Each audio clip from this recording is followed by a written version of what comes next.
नमस्कार दोस्तों, कैसे हैं आप लोग? दोस्तों एक पिक्चर इमेजिन करिए। शाम का वक्त है, पूरा परिवार लिविंग रूम में मौजूद है, लेकिन हर कोई अपनी-अपनी स्क्रीन में डूबा हुआ है। पापा सोशल मीडिया पर स्क्रॉल करने में मशगूल हैं, मम्मी वेब सीरीज देख रही हैं और बेटा मोबाइल गेम में खोया हुआ है। सब साथ होकर भी मानो एक दूसरे से कोसों दूर है। क्या आपके भी घर में ऐसा होता है? सोचिए, औसत भारतीय रोज करीब 7.5 घंटे अपने स्मार्टफोन पर बिताता है।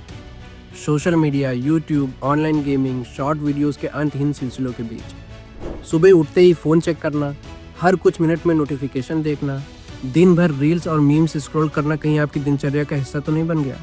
एक पल रुककर खुद से पूछिए, क्या आपको लगता है कि पहले की तुलना में आपकी एकाग्रता कम हो गई है? क्या आपको ये भी याद नहीं रहता कि 5 मिनट पहले फ़ोन पर क्या देखा था? अगर इन सवालों का जवाब हाँ है, तो ये लक्षण हल्के फुल्के नहीं है।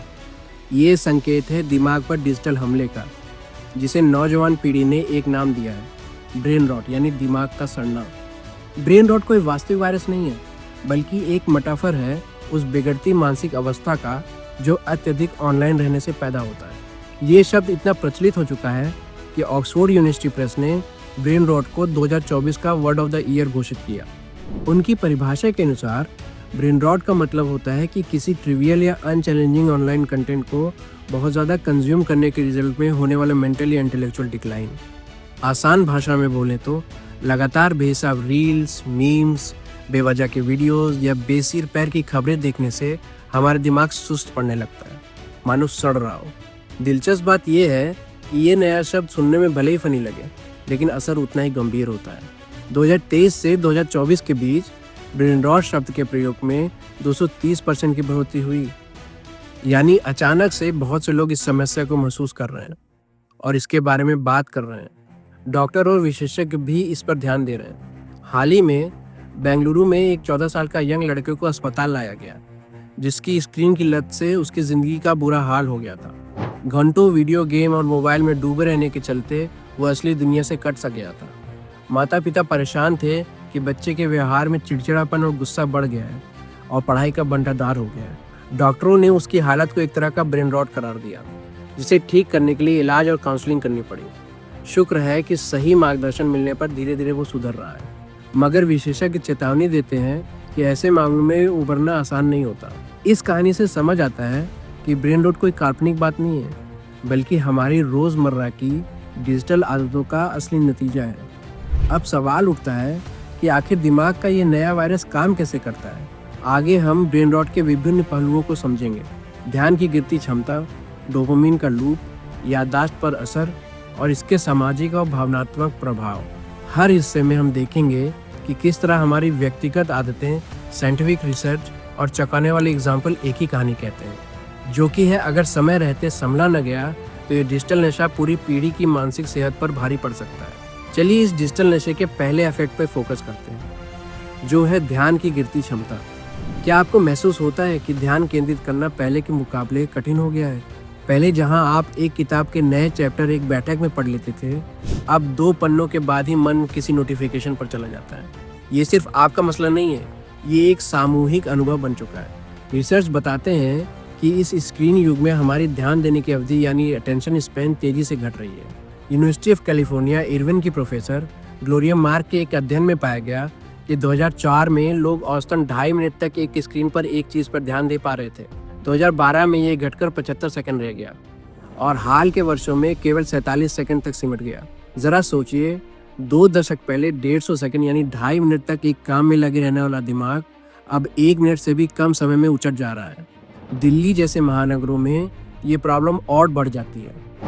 मेट्रो में सफ़र करते हुए इधर उधर नज़र दौड़ाइए तो ज़्यादातर लोग आपको फ़ोन पर रील या वीडियो देखते नज़र आएंगे। क्लासरूम में, दफ्तर में, मीटिंग में, हर जगह लोग कुछ देर भी एकाग्र नहीं रह पाते। ध्यान भंग होने की हद तो ये है कि एक कॉलेज लेक्चर के दौरान भी कई युवा बिना 3-4 बार इंस्टाग्राम चेक किए रह नहीं पाते। एक ज़माना था जब खाली समय में किताब पढ़ना शौक हुआ करता था, और अब हालत ये है कि बहुतों के लिए किताब पढ़ना बोरिंग या ऑब्सोलीट बन गया है। उनकी जगह मोबाइल फ़ोन ने ले ली है। जब किताबों और गहरी पढ़ाई लिखाई की आदतें छूटती जा रही हैं, तो जाहिर है एकाग्रता की मांसपेशी भी कमज़ोर पड़ती जा रही है। ध्यान भंग होने के पीछे बड़ा हाथ उस सूचना के बौछार का है जो सोशल मीडिया और इंटरनेट हमारे दिमाग पर लगातार छोड़ रहे हैं। हर कुछ सेकंड में नई सूचना, नया वीडियो, नया मैसेज, दिमाग पर अलग अलग डिजिटल इन्फॉर्मेशन की बमबारी हो रही है। और इसका रिजल्ट ये है कि लंबे समय तक किसी एक टास्क पर ध्यान लगाए रखना कठिन हो गया है। विशेषज्ञ इसे कॉग्निटिव ओवरलोड कहते हैं, यानी जानकारी का बोझ जो हमारे फोकस को बुरी तरह तोड़ देता है। यही वजह है कि पढ़ाई के समय बार बार मन इंस्टाग्राम पर चला जाता है या काम के बीच बीच में व्हाट्सएप चेक करने की तलब होती है। हमारा ब्रेन अब गहरी एकाग्रता की आदत खोने लगा है। एक और चिंताजनक पहलू है मल्टीटास्किंग का भ्रम। हम सोचते हैं कि हम एक साथ कई ऐप्स और काम सब एक साथ संभाल सकते हैं, लेकिन सच ये है कि सब कुछ एक साथ चलाने के चक्कर में किसी एक चीज़ पर ध्यान भी नहीं रहता और काम की गुणवत्ता कायम भी नहीं रह पाती। स्टैनफोर्ड यूनिवर्सिटी के मनोवैज्ञानिकों ने पाया है कि जो लोग एक समय में कई ऑनलाइन प्लेटफॉर्म्स इस्तेमाल करते हैं, उनकी ध्यान केंद्रित रखने की क्षमता और याददाश्त दोनों में कमी आती है। मतलब लगातार प्लेटफॉर्म बदलना हमारे दिमाग को ट्रेन कर रहा है कि वह कहीं टिक कर न रहे। ध्यान दीजिए कि ये चलन हमारे दिमाग को स्थायी रूप से चंचल बना रहा है। कुल मिलाकर गिरती ध्यान क्षमता ब्रेन रॉट का पहला लक्षण है। इंसान की अटेंशन स्पैन सिकुड़ती जा रही है और इसके दूरगामी परिणाम हो सकते हैं, जैसे पढ़ाई में कमज़ोर प्रदर्शन, वर्क रिलेटेड प्रोडक्टिविटी और क्रिएटिव थिंकिंग में गिरावट महसूस करना। जब हमारा दिमाग हर पल और नया मानने के आदी हो जाए तो धीरे और गहराई से सोचने की एबिलिटी खतरे में पड़ जाती है। लेकिन हमारा दिमाग भटक क्यों रहा है? ऐसा क्या है फ़ोन की स्क्रीन में जो हमें खुद पर काबू नहीं करने देता? इसका जवाब है डोपामिन। आइए अगली कड़ी में समझते हैं। हमारे दिमाग में डोपामिन वो केमिकल है जो रिवार्ड या खुशी का एहसास दिलाता है। सोशल मीडिया, गेम और ऑनलाइन कंटेंट ने हमारे डोपामिन रिवार्ड सिस्टम को हाईजैक यानी अपहरण कर लिया है। जब भी हम कोई इंटरेस्टिंग वीडियो देखते हैं, नया नोटिफिकेशन चेक करते हैं या पोस्ट पर लाइक पाते हैं, दिमाग एक छोटा सा रिवार्ड यानी डोपामिन का बूस्ट रिलीज करता है, जिससे हमें एक हैप्पी वाली फीलिंग यानी सुखद एहसास मिलता है। ये सुखद एहसास हमें बार बार वही करने के लिए उकसाता है। इस तरह एक लूप बन जाता है। स्क्रॉल करो, अच्छा लग रहा है और स्क्रॉल करते जाओ। यहीं से स्क्रॉलिंग की लत लग जाती है। डिजिटल प्लेटफॉर्म्स ने इस लूप को और मजबूत करने के लिए बड़े चतुर डिजाइन अपनाए हैं। उदाहरण के तौर पर इनफाइनाइट स्क्रॉल को लीजिए। फेसबुक, इंस्टाग्राम, ट्विटर पर नीचे स्क्रॉल करते जाइए, कंटेंट कभी खत्म नहीं होता। ये फीचर बिल्कुल उस बॉटमलेस सूप बाउल के प्रयोग की तरह है जिसमें प्रतिभागी कटोरा खाली होने तक खाते रहे और कटोरा जादुई तौर पर रिफिल होता जाए। सोशल मीडिया का कंटेंट का कटोरा भी बॉटमलेस सूप बाउल की तरह कभी नहीं भरता और स्क्रॉल करते जाओ और नया कंटेंट आता जाएगा ताकि आप इसमें लगे रहें। इसी तरह ऑटो प्ले का फीचर है। यूट्यूब या नेटफ्लिक्स पर एक ख़त्म तो अगला वीडियो खुद ही शुरू, बिना रुके चलता जाए। सोचिए, एक वीडियो देखने बैठे थे और कब घंटे बीत गए पता ही नहीं चला। ये सारे फीचर्स हमारे दिमाग को लगातार ज़ॉम्बी मोड में स्क्रीन से चिपकाए रखने के लिए बने हैं। बड़े टेक डिज़ाइनर्स जानते हैं कि कैसे हमारे प्रिमिटिव इंस्टिंक्ट को ट्रिगर करके हमें बांध कर रखना है।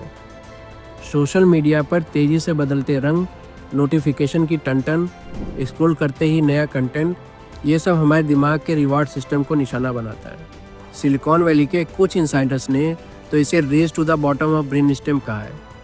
मतलब कंपनियां हमारे दिमाग के उस हिस्से तक सीधा पहुंचना चाहती हैं जो सबसे प्राचीन है और इंस्टिंक्ट्स में काम करता है, ताकि हम सोचने समझने से पहले ही बस स्क्रॉल करते रहें। और रिजल्ट क्या होता है? हमारा सेल्फ कंट्रोल कमज़ोर पड़ता जाता है और हमें पता भी नहीं चलता कि कब हम डिजिटल दुनिया के गुलाम बन गए हैं। डोपामिन के इस एडिक्टिव लूप को तोड़ना आसान नहीं होता, क्योंकि दिमाग हर वक्त उसी हिट को फिर से पाने की फिराक में रहता है। ठीक उसी तरह जैसे कि नशे की लत में इंसान को डोज बढ़ाते जाना पड़ता है, हमारी स्क्रीन टाइम भी बढ़ती चली जाती है। ऐसे बहुत से लोग आपसे मिलेंगे कहते हुए कि यार मैं सिर्फ 5 मिनट इंस्टाग्राम देखने लगा था और पता ही नहीं चला 1 घंटा कहाँ निकल गया।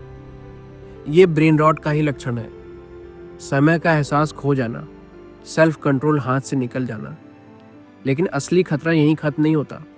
सिर्फ ध्यान और लत ही नहीं, ब्रेन रॉट का असर हमारी याददाश्त पर भी पड़ रहा है। अगर हम हर वक्त स्क्रॉल करते हुए नई चीज़ें देखते जा रहे हैं लेकिन कुछ भी गहराई से दिमाग में दर्ज नहीं हो पा रहा है, तो याददाश्त का क्या होगा? आइए अब इस पहलू को डिटेल में देखते हैं। एक वक्त था जब आपको कई दोस्तों या रिश्तेदारों के फ़ोन नंबर ज़ुबानी याद रहते थे। आज सिचुएशन ये है कि हम अपने सबसे करीबी का नंबर भी बिना मोबाइल देखे याद नहीं रख पाते। क्यों? क्योंकि हमें पता है कि नंबर फ़ोन में सेव है, तो दिमाग पर ज़्यादा जोर देने की ज़रूरत नहीं है। ये डिजिटल एमनीशिया का दौर है, जहाँ हर चीज़ क्लाउड या डिवाइस पर है और हमारे ब्रेन की मेमोरी मसल कम इस्तेमाल हो रही है। ब्रेन रॉट का एक बड़ा दुष्प्रभाव है हमारी याददाश्त का कमज़ोर होना। केवल फ़ोन नंबर ही क्यों, ज़रा सोचिए पिछले हफ्ते आपने न्यूज़ फीड में कितनी खबरें या मीम्स देखे। शायद सैकड़ों आइटम्स आपने स्क्रॉल किए होंगे, मगर ठीक याद कितने हैं आपको? संभव है एक भी नहीं। इसका कारण ये नहीं कि हमारी इंटेलिजेंस कम हो गई है, बल्कि ये है कि हम अपने ब्रेन की मेमोरी का अभ्यास नहीं कर रहे। आज गूगल हमारी एक्सटर्नल मेमोरी बन गया है। बात पर हम सर्च कर लेते हैं, और इसका नुकसान ये है कि हमारा दिमाग उन जानकारियों को पकड़ कर रखने का अभ्यास खो रहा है। ब्रेन रॉट के चलते मेमोरी पर आए संकट का एक और पहलू है जानकारी की अधिकता और गुणवत्ता की कमी। इंटरनेट पर हम ढेर सारी सूचनाएं तो ले लेते हैं, मगर वह अक्सर सरफेस लेवल यानी सतही होती है। गहरी विस्तृत जानकारी के लिए जो ध्यान और समय चाहिए वो हम नहीं लगाते, और नतीजा उसका ये होता है कि बहुत कुछ देख सुनकर भी ज़्यादातर चीज़ें दिमाग में स्थायी तौर पर दर्ज नहीं होती। छात्र घंटों ऑनलाइन वीडियो लेक्चर या शॉर्ट रील्स देखकर सोचते हैं कि उन्होंने पढ़ाई पूरी कर ली, लेकिन जब परीक्षा का समय आता है तो याद ही नहीं रहता कि क्या सीखा था, क्योंकि असल में उस जानकारी को दिमाग में पक्के तौर पर बैठाने के लिए जो गहराई और एकाग्रता चाहिए वो इन छोटे वीडियो के दौरान नहीं लग पाती। मेमोरी पर सोशल मीडिया के असर को लेकर हुए रिसर्च भी चौंकाने वाले हैं। लगभग 1 दशक के डेटा का एनालिसिस करते हुए स्टैनफोर्ड यूनिवर्सिटी के वैज्ञानिकों ने पाया कि जो लोग एक साथ कई ऑनलाइन प्लेटफॉर्म्स इस्तेमाल करते हैं उनकी याददाश्त में गिरावट आती है। इसके अलावा हालिया न्यूरो इमेजिंग अध्ययनों में देखा गया कि ज़रूरत से ज़्यादा इंटरनेट इस्तेमाल करने पर दिमाग के उन हिस्सों के ग्रे मैटर कम हो जाते हैं जो याददाश्त, डिसीजन मेकिंग और इम्पल्स कंट्रोल संभालते हैं। ये बदलाव बिल्कुल वैसे ही दिमाग पर असर करता है जैसे कि सब्सटेंस एडिक्शन, जैसे कि ड्रग्स या अल्कोहल। सोचिए, हर रोज़ घंटों मोबाइल में डूबे रहना हमारे ब्रेन की संरचना पर ऐसा असर डाल सकता है। यानी लगातार डिजिटल ओवरलोड हमारे सीखने और याद करने की क्षमता को तेज़ी से कम कर रहा है। इससे न सिर्फ व्यक्तिगत जीवन जैसे कि पढ़ाई या करियर प्रभावित होगा, बल्कि एक समाज के तौर पर हमारी कलेक्टिव इंटेलिजेंस घट सकती है। आखिर जिन दिमागों पर भविष्य निर्भर है, अगर वे चीज़ें याद रखने, सबक सीखने में कमज़ोर हो जाए तो ज्ञान कैसे आगे बढ़ेगा? ब्रेन रॉट हमारे सामाजिक और भावनात्मक जीवन को भी प्रभावित कर रहा है। चलिए अब इस पर बात करते हैं। ब्रेन रॉट सिर्फ इंडिविजुअल दिमाग तक सीमित मामला नहीं है। इसके सिम्टम्स हमारे सामाजिक व्यवहार और भावनाओं में भी झलकते हैं। डिजिटल ओवरयूज़ ने एक अजीब सा सामाजिक परिदृश्य बना दिया है। हम भले ही ऑनलाइन सैकड़ों लोगों से जुड़े हों, वास्तविक जीवन में ह्यूमन कांटेक्ट घटता जा रहा है। परिवार एक छत के नीचे रहता है, लेकिन हर कोई अपने फ़ोन में व्यस्त है। आपस में बात कम होती है। दोस्तों की महफिल में कई लोग एक दूसरे से बातें करने के बजाय स्क्रीन में घुसे रहते हैं, और नतीजा ये है कि हम अकेलेपन का शिकार हो सकते हैं, जबकि चारों ओर वर्चुअल भीड़ मौजूद है। भावनात्मक स्तर पर भी देखिए, जब हम ज़्यादातर कम्युनिकेशन इमोजी, लॉल और मीम्स के जरिए कर रहे हैं, तो गहरी भावनाएं व्यक्त करने या समझने की क्षमता घट सकती है। लगातार स्क्रीन पर रहने से असल इंसानी एम्पैथी यानी सहानुभूति पर असर पड़ रहा है। उदाहरण के लिए, सोशल मीडिया पर स्क्रॉल करते समय बुरी खबरें, ट्रेजेडी या किसी की खुशी सब कुछ एक जैसे फीड में मिक्स होकर आता है। हम कुछ सेकंड रुककर सैड इमोजी या लाइक देकर आगे बढ़ जाते हैं। धीरे धीरे हमारी भावनाओं का आयाम बदल जाता है, जैसे किसी गंभीर घटना पर बिल्कुल नम फील करना। अपने आसपास के लोग के दुख सुख के प्रति थोड़ी बेरुखी यानी इमोशनल डिस्कनेक्ट पैदा हो जाता है। इसके अलावा मूड में अस्थिरता यानी मूड स्विंग्स एक आम लक्षण बन रहा है। डिजिटल एडिक्शन के कारण चिड़चिड़ापन, बेचैनी और गुस्सा जल्दी होने लगा है, जैसे उस 14 साल के यंग लड़के के केस में देखा गया था। अगर इंटरनेट धीमा चल रहा है या फ़ोन कहीं रख कर भूल गए हैं तो कुछ लोगों को फोमो और एंग्जाइटी होने लगती है। रील्स में दिखती चमकदार जिंदगियों से हमारी अपनी ज़िंदगी कमतर लग सकती है, जिससे अजीब निराशा या डिप्रेशन का भाव भी आ सकता है। हाल के भारतीय अध्ययनों ने भारी स्क्रीन यूज़ या सोशल मीडिया उपयोग को बढ़ती चिंता और अवसाद से जोड़ा है। लगभग 38% युवाओं में डिप्रेशन के लक्षण और 33% में एंग्जाइटी पाई गई जब स्क्रीन टाइम बहुत ज़्यादा था। सोचिए, अगर नई पीढ़ी ध्यान से लेकर भावनाओं तक हर पहलू में प्रभावित हो रही है तो आगे चलकर समाज कैसा होगा। ऐसे ज़ॉम्बी जैसे युवा जिनके पास फॉलोअर्स तो हज़ारों हैं, मगर दोस्तों के साथ बैठकर 2 घड़ी बात करने में मुश्किल होती है। जो खबरें तो पढ़ते हैं मगर याद कुछ नहीं रहता। जो हंसी की इमोजी तो भेजना जानते हैं मगर सामने बैठे इंसान को हंसा नहीं पाते।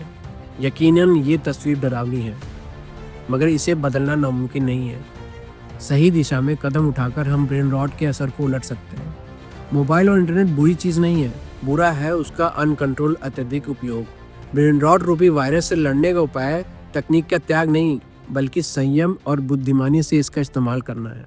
जिस तरह कोविड के समय हमने समझदारी से काम लिया, मास्क पहना, दूरी रखी, उसी तरह इस डिजिटल महामारी से बचाव के लिए भी कुछ एहतियात अपनाने होंगे। अच्छी बात यह है कि इस समस्या का हल मुमकिन है। अब मैं कुछ आसान व्यवहारिक टिप्स बताऊंगा जिनसे हम डिजिटल एडिक्शन के चंगुल से बाहर निकलने का शुरुआत कर सकते हैं। पहला है नोटिफिकेशंस पर लगाम।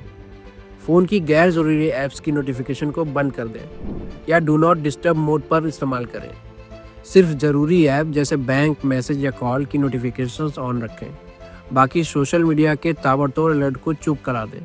जब बार बार वो बजेगा नहीं तो ध्यान कम भटकेगा। दूसरा है डेली स्क्रीन टाइम पर लिमिट।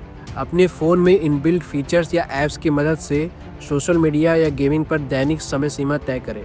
जैसे इंस्टाग्राम पर 1 घंटा डेली, उससे ज़्यादा नहीं।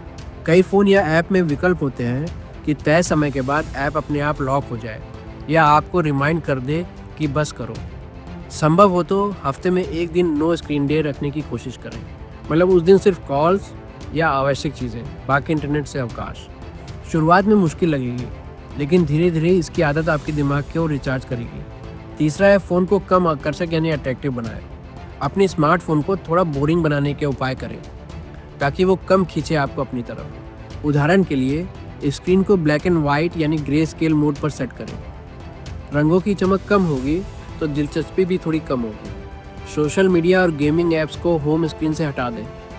कई लोग अपने होम स्क्रीन पर सिर्फ कॉल या मैसेजेस जैसे ज़रूरी ऐप्स रखते हैं और बाकी ऐप्स को फोल्डर में छुपा देते हैं।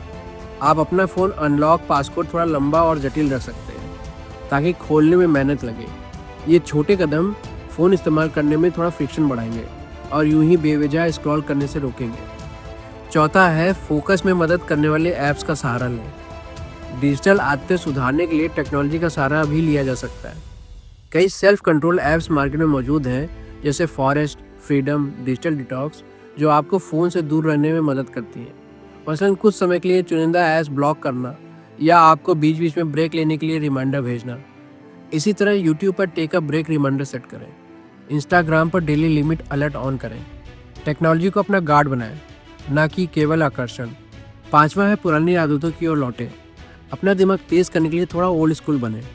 स्क्रीन की जगह कलम और कागज़ उठाएं। हाथ से लिखने की आदत डालें, चाहे डायरी लिखें, नोट्स बनाएं या कोई कविता, गाना कागज़ पर उतारें। रिसर्च बताते हैं कि हाथ से लिखने में मस्तिष्क के कई हिस्से सक्रिय होते हैं जो कि सीखने और याद रखने में मददगार होते हैं। उसी तरह एक समय में एक किताब पढ़ने का लक्ष्य रखें। शुरुआत में ध्यान भटकेगा, लेकिन कुछ दिनों बाद आप पाएंगे कि धीरे धीरे आपका फोकस बढ़ रहा है। परिवार में भी बच्चों को स्क्रीन की जगह किताबें पढ़ने, कहानी सुनने की ओर प्रोत्साहित करें। इससे उनकी भाषा और कल्पनाशीलता विकसित होगी। छठा है शारीरिक गतिविधि और प्रकृति से जुड़ाव। याद रखें कि स्वस्थ शरीर में स्वस्थ मन रहता है। रोज़ाना थोड़ी एक्सरसाइज या सैर करें, आउटडोर गेम खेलें, पार्क में टहलें।